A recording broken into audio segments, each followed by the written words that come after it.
Crypto is an alternative currency, and then there's a digital technology, and then there's something like Bitcoin, which could be viewed as let's call it a digital gold. I think it's interesting. I have a tiny percentage of my portfolio on it to diversify, but I wouldn't call it, and it's by the way, an amazing accomplishment to have programmed it, to have it 11 years, that it has not been hacked and that is used. But it is a very vulnerable incident because they can track who is operating on it. It can be tracked. It'll be outlawed probably by different governments. And in terms of its size, it has issues. So I think too much attention is spent on crypto, or somebody might be a gold bug, or somebody might be, I don't know, they hold gems or whatever they do. But I think that we're now in an era where we're going to have different types of money. We're going to question, money is a medium of exchange, but it's also a storehold of wealth. And we're going to be questioning what are the right storehold of wealth in the value. And you're going to see around the world, not only the digital versions of that take place in many forms, you're going to see other forms of that competition, I think, in the years ahead. If you were starting out today, this question is, what would you do to build wealth if you wanted to build wealth? Same thing. Well, I'll tell you, there's work for it, and then there's think about what is your game? What do you love? So I would say, first of all, make your passion and your work the same thing, and pay attention to the money part. If you have a passion, a game that you love, and so you don't work, and that and it gives you an adequate amount of money so that you get what you want, out of life, then that's a good thing, whatever it is. What's the single greatest tool you have used every single day that has contributed to your success?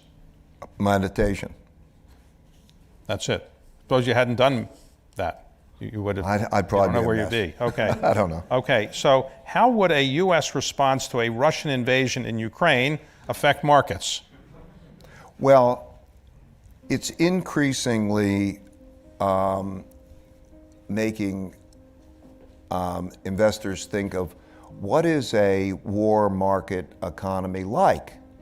How do markets perform in wars? Because they're not used to wars, okay? I don't think it's going to be a big war, but I don't know, I don't know about such things. But it is good to know how do different monies work in that. So I think more attention will be paid to those types of things. And there's a description of all the past wars and all the markets movements in those wars in the book. So I would direct people to that. What is your 2022 gold forecast? You don't. I really can't say. Okay, you can't say. I would say it can become a more interesting year because, well, I could maybe describe 22 and 23 and 24 for you if you want, but it's more interesting. There's no one market that I would make a forecast. So as you look at your daily day, you're investing, you're writing, you're thinking, what gives you the greatest pleasure other than your grandchildren? Is there something that you like to do the most? Is it transcendental meditation? Is it looking at the markets? Do you look at the screens all the day to see where the markets are going, or you don't do that? Learning and practicing, I'm excited to be able to speak with interesting people like yourself, and on this eclectic world, and then to kind of bet on it based on what I do. Yeah, that's exciting. You said other than my grandkids. Now, your mother died when you were relatively young, is that right? Yes. But your father, did he live to see your success? He was 91, and success is not. He saw that I was successful, and successful, I think, means self-sufficient, could take care of the family, and a contributor to our society. I think he could make that judgment. He didn't say, if only you played a musical instrument. He didn't say that. No, since I grew up, he said never be a musician. So your advice to young people who say, I want to have a career like and a life like Ray Dalio, what would it be? What are the one or two things? Read a lot, be nice to people, study hard. What would you tell young people? Know your nature. Know where your pull are. We all have different natures. Our minds work something differently. Know yourself.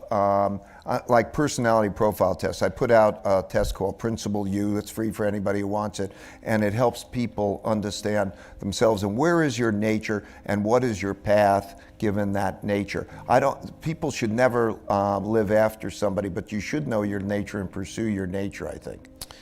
Ray, I enjoyed reading this book and I've enjoyed our conversation. This is The Changing World Order, Why Nations Succeed and Fail. Ray Dalio. Ray, thank you very much for coming here today. Thank you, David.